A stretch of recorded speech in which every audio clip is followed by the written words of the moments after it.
ஆரோக்கியத்தையும் அறுசுவையையும் தாரக மந்திரமாய் கொண்டு பாரம்பரிய கருப்பட்டியில் செய்த பக்குவமான பலகாரங்கள், தித்திப்பு நிறைந்த தின்பண்டங்கள், நலனும் நற்சுவையும் நிறைந்த தேநீரும் காப்பியும் உங்கள் ஆலடிப்பட்டியான் பாரம்பரிய உணவகத்தில். இதை போன்ற தொண்டர்களையும் உடன்பிறப்புகளை உருவாக்கி வைத்திருப்பதனால தான் முதல்ல ஒரு மனிதனை பற்றி 100 கூட்டம் போட்டு பேச முடியுதுன்னா அப்போ எவ்வளோ ஒரு சாகசம் செஞ்சிருப்பாங்க நினச்சி பாருங்க. கூட்டம் நடத்த முடியுமா? 2வது கூட்டம் நடத்த முடியாது. சொன்னதே சொல்ல ஆரம்பிச்சிருவோம். அண்ணன் சேகர்பாபு மட்டும் 100 கூட்டம், இந்த மாதிரி ஒவ்வொருத்தரும் கூட்டம். அப்போ ஒவ்வொரு துறையிலும் தான் தொட்ட இடத்திலெல்லாம் மிகச்சிறந்த காரியங்களை முனைப்போடு பண்ணதுனால தான் கலைஞரை பற்றி பேசிக்கிட்டே இருக்கணும்.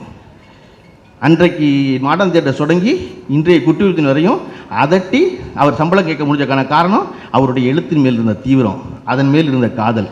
அப்போ இதை போல கலைஞரை பேசி கொண்டாடுவதன் மூலமாக என்னென்னா நாம் நம்மை கொண்டாடி கொள்கிறோம். நாங்கள்லாம் இன்றைக்கி நல்லா இருக்கோம் பார்த்தியா, ஆணும் பெண்ணு சமமாக இருக்குன்னு நினைக்கிறோம் பார்த்தியா, இது எங்கேருந்து வந்து தெரியுமா? எங்கள் தாத்தாட்ட வந்துச்சு. நம்ம அவரையா கொண்டாடுறோம்? அவரின் மூலமாக நம்மை கொண்டாடி கொள்கிறோம், அவரின் மூலமாக நாம் பெருமைப்பட்டுக் கொள்கிறோம். இன்றைக்கி இந்தியாவிலேயே திராவிட மாடல் அரசாங்கம் மற்ற மாநிலங்களுக்கெல்லாம் முன்னோடியாக இருப்பதற்கான காரணம் நாம் அவரை கொண்டாடுவதன் மூலமாக நம்மை கொண்டாடுவது. நாங்கள் என்னெல்லாம் அடைஞ்சிருக்கோம் பார்த்தியா, எங்கள் ஊரில் பொம்பளை பிள்ளை எவ்வளோ பேர் படிக்கிறது தெரியுமா?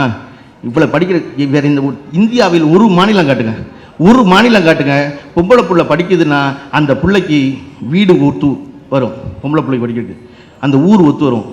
இந்த நாட்டில் தமிழ்நாட்டின் அரசாங்கம் ஒத்து வரும். பொம்பளை பிள்ளை படிக்காவா, உனக்கு மாதம் 1000 ரூபா தரேன், உனக்கு புதுமை பெண் திட்டம் வச்சுருக்கேன் அப்படின்னு. என்னென்னா இங்கே தொடர்ச்சியாக பெண்களின் முன்னேற்றம் என்பது இருக்கு இல்லையா, அதுதான் சமூக நீதி. நம்ம சமூக நீதி என்பது அனைத்து சாதியினரும் ஒன்றாக இருப்பது மட்டும் இல்லை. இந்த உலகத்தில் 2 தான் ஜாதி, ஆண் ஜாதி பெண் ஜாதி. அப்போ இந்த 2 ஜாதியும் ஒன்றா இருந்தால் தான் சமூக நீதி. ஒரு ஆணுக்கு எதுவெல்லாம் கிடைக்கிறதோ அதுவெல்லாம் பெண்ணுக்கும் கிடைக்கணும்னு சொல்கிறது தான் சமூக நீதி. அந்த வழியில் செயல்படுவது என்பது தொடர்ச்சியாக இந்த இயக்கம் தலைமுறையாக சிந்தித்து கொண்டே வருகிறது.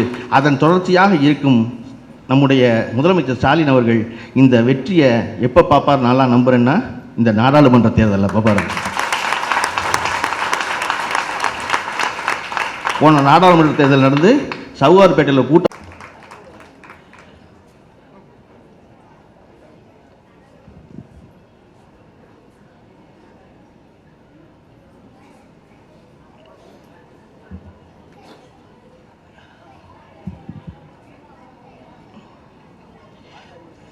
சென்னை கிழக்கு மாவட்டம் திருவிக நகர் வடக்கு பகுதி திமுக சார்பில் கலைஞர் 100 நிகழ்ச்சியின் 61வது நிகழ்ச்சியாய் கதை திரைக்கதை வசனம் கலைஞரே என்றைக்கும் சிகரம் என்ற தலைப்பில் நடக்கும் இந்த விழாவிற்கு பெருமளவில் வந்திருக்கும் உங்கள் அனைவருக்கும் என் முதல் வணக்கம்.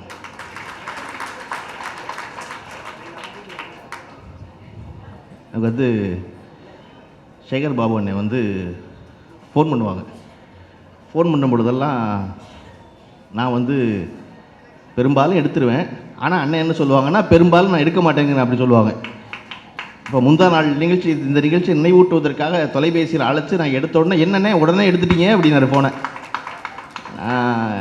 எனக்கு என்ன தயக்கம் இருக்கும்னா, எப்போவுமே திராவிட முன்னேற்ற கழகத்தோடு நான் மனதளவில் மிக நெருங்கி இருந்தாலும் கூட சேகர்பாபு அண்ணன் போல உள்ள சீனியர் அமைச்சர்கள்லாம் இருக்காங்க இல்லையா, சீனியர் பிரதிநிதிகள், அவர்கள் எல்லோரும் உரையாடுவதில் எனக்கு ஒரு தயக்கம் இருக்கும். எனக்கு நம்முடைய அமைச்சர் இளந்தலைவர் உதயநிதி அவர்களோடு எந்த தயக்கமும் இருக்காது. அமைச்சர் கல்வித்துறை அமைச்சர் அவரோடு மகேஷ் பொய்யாமொழியோடு எந்த தயக்கமும் இருக்காது. தொழில்துறை அமைச்சர் டிஆர்பி ராஜாவோட எந்த தயக்கமும் இருக்காது. பழனியினுடைய எம்எல்ஏ செந்திலோடு இந்த தயக்கம் இருக்காது. ஏன் நம்ம தாயகம் கவியோடு எனக்கு இந்த தயக்கம் இருக்காது. கிட்டத்தட்ட எல்லாம் ஒரு வயசாக இருக்கிறதுனால முன்ன பின்ன பரவாயில்ல, கை கால் மேலே பட்டா கூட தப்பு இல்லை அப்படிங்கிற அளவில் நெருக்கமாக இருக்கிறதுனால. ஆனால் சேகர்பாபு அண்ணனும் திருச்சியில் நேரு அண்ணனோ பார்க்க அவங்க 2 பேர் தான் சீனியர் அமைச்சரில் ஓரளவு என்னோட பேசிக்கிற ஆள்னா காரணம், எப்படி சேகர்பாபு அண்ணன் செயல்பாபு என்று தலைவரால் பாராட்டப்பட்டாரோ, நான் எப்பொழுது என்ன நினைப்பேன்னா அது இன்னும் கொஞ்சம் சேர்த்து இனிமேல் சேகர்பாபு அவர்கள் பேர் போடும் பொழுதெல்லாம் மேலே செயல் புயல் சேகர்பாபு தான் போடணும் அப்படின்னு நினைப்பேன். ஏன்னா இந்த கூட்டம் கலைஞர் 100 விழா 100 கூட்டம் நடத்தணும் முடிவு பண்ணி அதில் 61வது கூட்டம் அந்த கூட்டம் நடக்குது. இந்த கூட்டத்துக்கு அவர் எனக்கு எப்போ தேதி வாங்கி வச்சுருந்தாருன்னா 3 மாதத்துக்கு முன்னாடி எனக்கு ஃபோன் பண்ணி நவம்பர் 22 குறிச்சிக்குங்க ஃபோன் எடுத்தார். ஃபோன் பண்ணேன். எடுத்தோன்னே அண்ணே நவம்பர் 22 தேதியை குறித்து வச்சுக்கங்க, மற்ற வரவும் அப்புறம் சொல்கிறேன் அப்படின்னா நான் சரி என்ன ஏது ஏதாவது கேட்கணும்ல, கேட்குறதுக்குள்ளே ஃபோனை ஆஃப் பண்ணிவிட்டு அடுத்த மாநாட்டு கிளம்பிட்டார் அவர். நான் ஃபோனை பார்த்துக்கிட்டே இருக்கேன். நவம்பர் 22 குறித்து வச்சுக்கன்னு ஒருத்தர் சொன்னார். சரி சேர்பாபு என்ன சொன்னால் நடத்துவார்னு எனக்கு தெரியும். நான் நவம்பர் 22 குறித்து வச்சுருக்கேன். அந்த நவம்பர் 22க்கு நவம்பர் 12 வரை எனக்கு அழைப்பு இல்லை, ஒரு தகவலும் இல்லை, நடந்துக்கிட்டே இருக்குது. நான் யோசிச்சுக்கிட்டே இருக்கேன், நவம்பர் 22 சிவப்பு கலரில் குறித்து வச்சுருக்கோமே. எனக்கு வழக்கமாக இந்த தொலைக்காட்சி படப்பிடிப்பு வந்து எப்போதும் சனி ஞாயிறுகளில் தான் இருக்கும், அதனால இது குழப்பம் இல்லை தேதி. 22 சொன்னார் யோசிச்சிட்டே தான். கரெக்டாக நவம்பர் 12 ஃபோன் பண்ணி உங்களுக்கு தமிழ் வேந்தன்னு பேசுவார், மற்ற வரமெல்லாம் அவர் சொல்லுவார், 22 வந்துருக்கேன் அப்படின்னாரு. பின்னாடி வரிசை ஆள் ஃபோன் பண்ணாங்க, இன்விடேஷன் அனுப்பிச்சாங்க, கொடுக்குறதுக்கு நேராக வரணும்னாங்க நிகழ்ச்சி. அதுக்கப்புறம் சேர்பவனை பேசவே இல்லை. இன்றைக்கி சாயந்தரம் 5 மணிக்கு மறுபடியும் 3 தடவை ஃபோன் பண்ணுறாரு. நான் ஊர்லேருந்து வர்றேன், அவர் சொன்ன மாதிரி நான் எடுக்கலை ஃபோனை. அவர் உடனே அண்ணே அப்படின்னு ஒரு குரல் மட்டும், அது என்ன அது நான் வந்து புரியுது, அது என்னன்னா அந்த பக்கம் என்ன சொல்கிறாரு, அண்ணே டேய் ஃபோன் எடுறாங்கன்னு அர்த்தம் இருக்குது. நான் வந்து பதிலுக்கு ஒரு ஃபோனை போட்டால் திட்டுவாரேன்ட்டு அரங்கத்திற்கு 7 மணிக்குள் வந்து விடுவேன்னு ஒரு செய்தி போட்டு விட்டுட்டேன். எனக்கு வந்ததுலேருந்து பிரசன்னா அவர்கள் பேசியது போல் எனக்கு என்ன ஆச்சரியமாக இருந்துச்சுன்னா, ஒரு மனிதர் எப்படி வந்து இவ்வளவு வேலைகள் செய்ய முடியும் ஒரு நாளைக்குள்ள அப்படின்னு எப்பொழுதும் ஆச்சரியப்படுத்துகிறவர்கள் மிக குறித்த நேரத்திற்கு. அது என்ன தெரியுமா, அது எப்பொழுதுமே வந்து அண்ணாவை கண்டு கலைஞருக்கு இருந்துச்சு. கலைஞர் ஏன் இவ்வளவு எழுதினார், ஏன் இவ்வளவு பேசினார், ஏன் இவ்வளவு வேலை செஞ்சார் அப்படின்னா, ஒரு தன்னிகர் இல்லாத அண்ணா ஒருத்தர் இருக்கார். அந்த அண்ணாவை தொட்டு பார்க்கும் வேகம் கலைஞர் இருந்துகிட்டே இருந்துச்சு. அவரை தாண்ட முடியாது என்பது கலைஞருக்கு தெரியும். தாண்டி அவரை புகழ்ச்சி வரும்போது எம்.ஆர். ராதா அவர்கள் வந்து கலைஞர் அவர்களை மேடையில் வச்சுக்கிட்டு அறிஞர் அண்ணான்னு சொல்லும் பொழுது அவசரமாக எந்திரிச்சு கலைஞர் மறுக்கிறாரு, நான் வந்து அறிஞர் அண்ணா இல்லை, அது ஒரே ஒருத்தர் தான், அண்ணாதுரை மட்டும்தான், அதான் அறிஞர் கருணாநிதி சொல்லாதீங்க அப்படின்னு சொன்னோடனே உடனே எம்.ஆர். ராதா விடாமல் சரி அப்போ பேரறிஞர் கருணாநிதினு வச்சுக்குவோமா, அப்படின்னா அண்ணனை தாண்டும் நிகர்த்தானவன் நான் அல்ல, அதனால பேரறிஞர் நீ சொல்லாதீங்க அப்படிங்கிறார். அப்போ எம்.ஆர். ராதா மேடையில் சொன்னது தான் கலைஞர் கருணாநிதினு சொல்லலாமான்னு சொன்னதான் நிலச்சிச்சு. அதை போல எப்பொழுதும் மிக வலுவான மிக வீரியமான ஒரு தலைவன் இருக்கும்போது அந்த தலைவனோடு ஒட்டி செயல்படும் எல்லோரும் அந்த தலைவனுக்கு தொட முயற்சி பண்ணுறதுல, அப்படி நம்முடைய முதலமைச்சரும் தலைவருமா இருக்கிற ஸ்டாலின் அவர்கள் விடாமல் வேலை செய்கிறதுனால அந்த தொடு முயற்சியில் செயல் புயல் சேர்பாபு போன்றோர் விடாமல் வேலை செஞ்சுக்கிட்டே இருக்காங்க. எனக்கு வந்து மேயர் பிரியா அவர்களை வந்து ரொம்ப ரொம்ப பிடிக்கும். எதன் காரணமானா முதல்ல நம்ம வீட்டு புள்ள மாதிரி தோற்றம் இருக்க ஒரு ஆள் அதிகாரத்துக்கு வரும்போது நமக்கு ஒரு மகிழ்ச்சி ஏற்படும் இல்லை, அந்த மகிழ்ச்சி எனக்கு ஏற்படுத்தி அவர் முதல்ல மேயராகும்போது. அதன் பிறகு மாநகராட்சி பள்ளிக்கூடத்து பிள்ளைகளுக்கு மேல் அவர் காட்டிய அன்பும் அவர் பண்ணுற வேகமும் வேலையும் நிகழ்த்ததாக இருந்துச்சு. நான் அதை இதோடு வந்து ஒப்பிட்டு பார்த்துக்குவேன். அப்படின்னா கலைஞர் அவர்கள் வந்து 2 பேர், நான் வளரும் பொழுது இளமையாக கல்லூரியில் இருக்கும்பொழுது எல்லா கூட்டங்களும் கேட்க போவேன், கட்சி வேறுபாடு இன்றி. அப்படி அனைத்து கூட்டங்களும் கேட்க போகும்போது யார் நல்லா பேசினாலும் பிடிக்கும். அதிமுகவில் இருந்தாலும் அவன் காளிமுத்து பேசுகிறாருன்னா ரொம்ப பிடிக்கும், பிரமாதமாக இருக்கே அப்படின்னு. கம்யூனிஸ்ட் கட்சியில் இருந்தால் அவர் பேசுகிறது ரொம்ப பிடிக்கும். இப்படி எந்த கட்சி பேச்சாளர்களும் ஒன்றும் வித்தியாசம் கிடையாது, யார் நல்லா பேசினா பிடிக்கும். ஆனால் திமுக மேடையில் மட்டும் ஒரு சின்ன வித்தியாசத்தை பார்க்க முடியும்.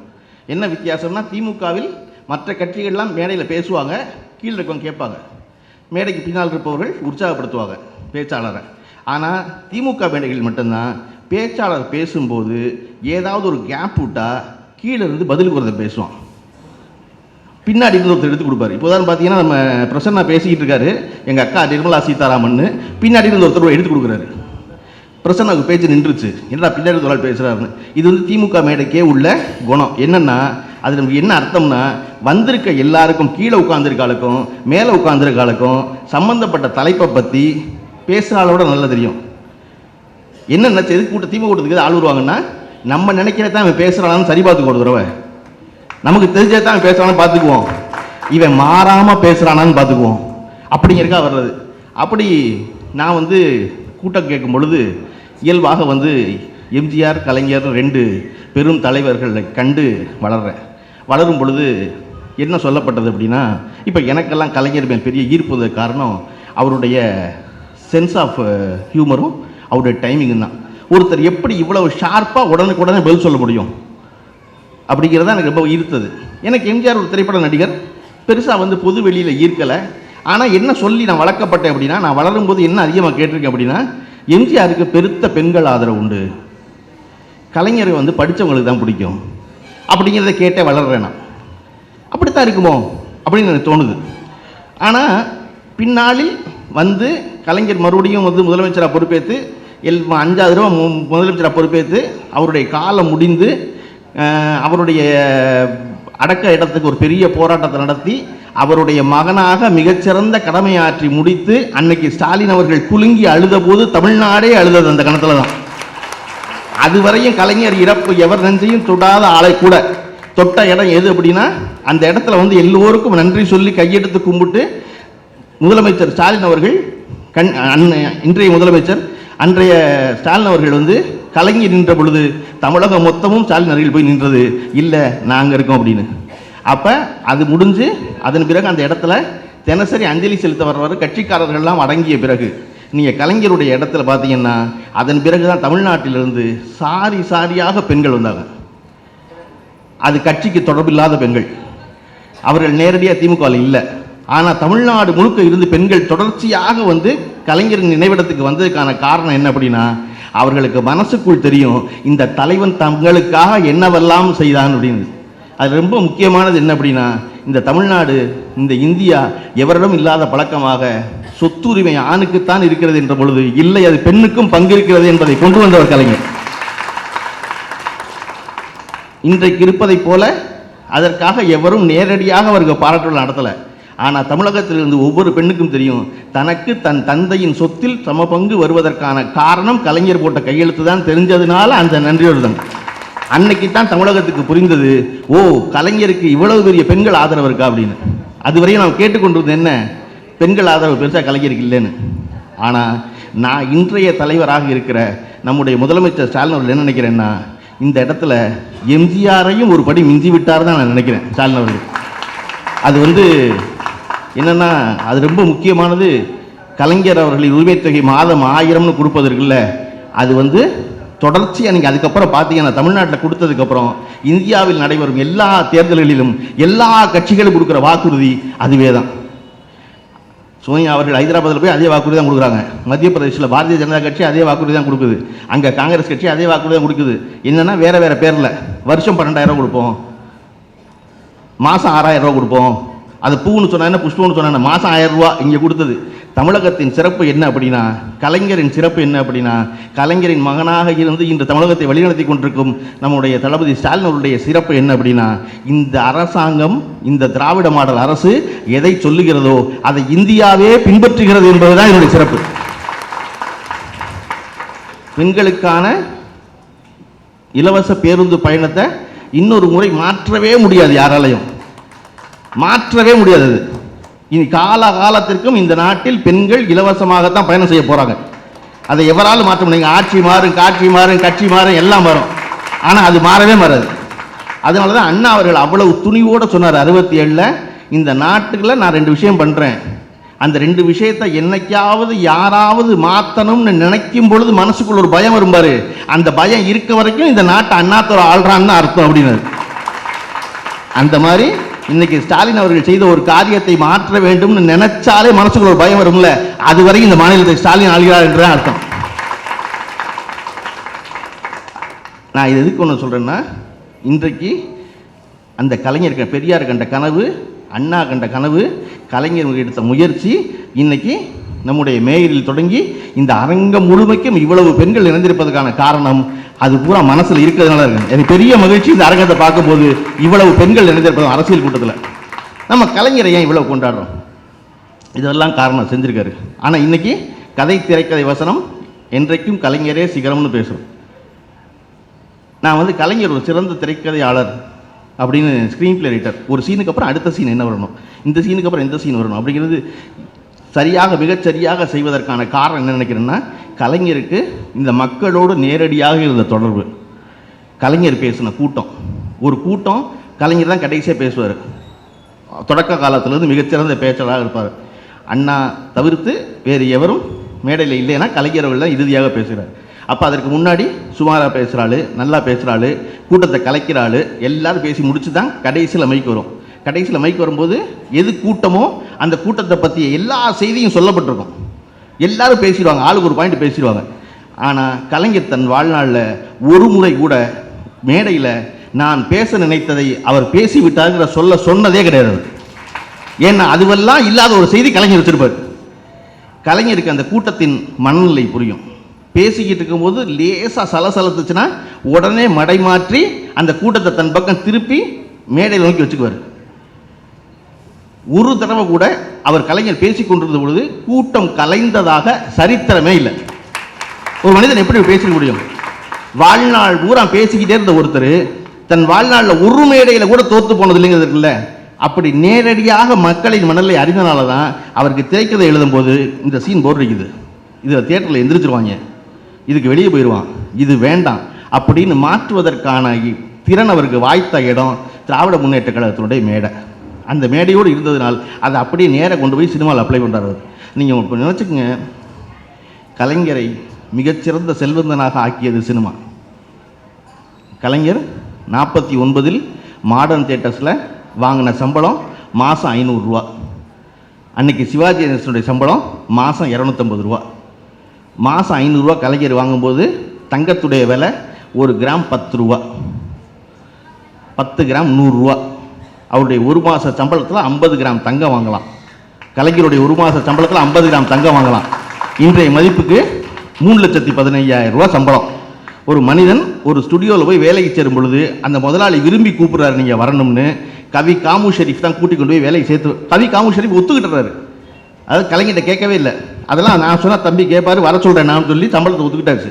ஒத்துக்கிட்டா மாத சம்பளம் 3,15,000 ரூபாய்க்கு ஒருத்தர் வேலைக்கு போனார். வேலைக்கு போனதுனால தான் கலைஞர் முதல் முறையாக எம்எல்ஏ ஆனது 1957 குளித்தலையில். 57 எம்எல்ஏ ஆவதற்கு முன்னாடியே கலைஞர் தன்னுடைய கோபாலபுரம் வீட்டை 1955 சொந்த வீடாக வாங்கிடுறாரு. கலைஞரை சொந்த வீடோடு போய் அரசியலுக்கு வர வச்சதுக்கான காரணம் சினிமா. சினிமாவில் பெரும் பணமும் பெரும் புகழும் ஈட்டினர். திராவிட முன்னேற்ற கழக தலைவர்களில் முதலில் கார் வாங்கியது கலைஞர். கலைஞரின் காரில் தான் அண்ணாதுரை பயணப்பட்டிருக்காரு. இதுவெல்லாம் சாத்தியமாக்கியது கலைஞருடைய எழுத்து. அன்னைக்கு யார் கூட்டம் கூப்பிட்டாலும் அண்ணாதுரை தேதி கொடுப்பார், யார் கூட்டம் கூப்பிட்டாலும் நெடுஞ்செழியன் தேதி கொடுப்பார். மதியழகன் தேதி போட்ட பொழுது சேகர்பாபு என்ன பேசின ஒரு வீடியோ நான் பார்த்தேன். கொஞ்சம் பேர் அங்கே பிஜேபி நார்த் இந்தியன்ஸ் அதிகமாக இருக்கிறதுனால பிஜேபிக்கு கொஞ்சம் கூடுதலாக ஓட்டு வந்துருச்சு. அதையே இவரால் தாங்க முடியல. இவரை கூட்டத்தில் சொன்னார், நாங்கள் இவ்வளவு நல்லது பண்ணியிருக்கோம், ஆனாலும் இந்த தடவை கொஞ்சம் பேர் போட்டிருக்கீங்க, பரவாயில்ல, உங்களுக்கு தொடர்ந்து நல்லது பண்ணுவோம், மறுபடியும் இந்த ஓட்டை வாங்குவோம். ஆனால் சேகர்பாபு ஒன்று சிரிச்சுக்கிட்டே ஒன்று சொல்கிறார், ஆனால் ஒன்று ஞாபகம் வச்சுக்கங்க, முந்தி மாதிரி முத்திரை கூட்டி உள்ளே போடுறது இல்லை, மிஷினில் ஒவ்வொரு ஓட்டுலேயும் தெரியும் யார் யார் எதுக்கு போட்டிருக்காங்கன்னு, அது பரவாயில்ல அப்படின்னாரு. அது பரவாயில்ல அப்படின்னாரு. நான் சொல்கிறேன், இந்த தடவை நீங்கள் கூட்டம் போட வேண்டாம், இந்த தடவை நாடாளுமன்ற தேர்தலில் மிகப்பெரிய வெற்றியை இந்த தமிழகத்தின் பெண்கள் நமக்கு கொண்டு சேர்ப்பாங்கன்னு நான் நம்புகிறேன். இந்த தேர்தலில் 40 தொகுதியையும் தலைவர் சொல்வது போல வெல்வது ரொம்ப முக்கியம். ஏன்னா சத்தமாக பேசினா தான் அவனுக்கு கேட்கும். சத்தமாக பேசுறதுக்கு 40 வேணும் இல்லையா? அந்த செயலை செய்து முடித்து நாம் தலைவர் ஸ்டாலின் அவர்களின் விருப்பத்தை நிறைவேற்றுவோம் என்று சொல்லி நிகழ்ச்சியில் பங்களிக்க வாய்ப்பு கொடுத்த அனைவருக்கும் நன்றி. விடைபெறுகிறேன். நன்றி, வணக்கம்.